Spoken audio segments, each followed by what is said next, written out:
Eh bien, prophétise, dis-leur, ainsi parle le Seigneur, l'Éternel, je vais ouvrir vos tombeaux. Je vous ferai remonter hors de vos tombeaux, ô mon peuple, et je vous ramènerai dans le pays d'Israël. Vous saurez que je suis l'Éternel quand j'ouvrirai vos tombeaux, et que je vous ferai remonter hors de vos tombeaux, ô mon peuple. Ézéchiel 37, 12, 13.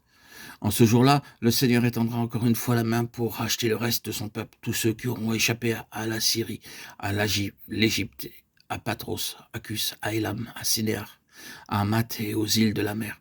Ésaïe 11, 11. Ésaïe, de son côté, s'écrit en parlant d'Israël. Quand le nombre des enfants d'Israël serait comme le sable de la mer, un reste seulement sera sauvé. Car le Seigneur accomplira pleinement et promptement sa parole sur la terre.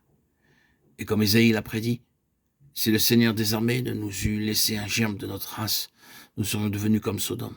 Nous aurions été semblables à Gomorrhe. Romains 9, 27, 29. Afin de voir le cadre de ce point, il est nécessaire de voir premièrement ce qui est relevé au chapitre 10 du livre de Jean. Ils cherchaient encore à s'emparer de lui, mais il s'échappa de leurs mains. Jean 10, 39. Les Juifs prirent de nouveau des pierres pour le lapider. Les Juifs lui répondirent, ce n'est pas pour une bonne œuvre que nous te lapidons, mais pour un blasphème, parce que, étant homme, tu te fais Dieu. Jean 10, 31 et 33. Prenons ensuite les versets 7 et 8 du chapitre 11 du livre de Jean. Après cela, il dit à ses disciples, retournons en Judée. Les disciples lui dirent, Maître, hier encore les Juifs cherchaient à te lapider et tu retournes au milieu d'eux.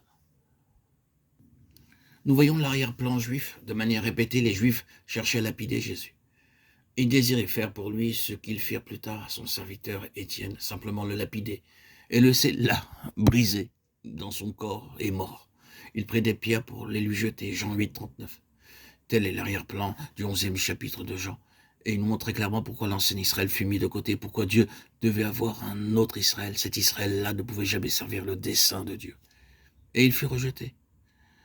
Si nous enlevons la mention chapitre 11 du livre de Jean et si nous continuons sans interruption le chapitre 10, nous verrons que ce récit de la mort et de la résurrection de Lazare est présenté directement sur cet arrière-plan.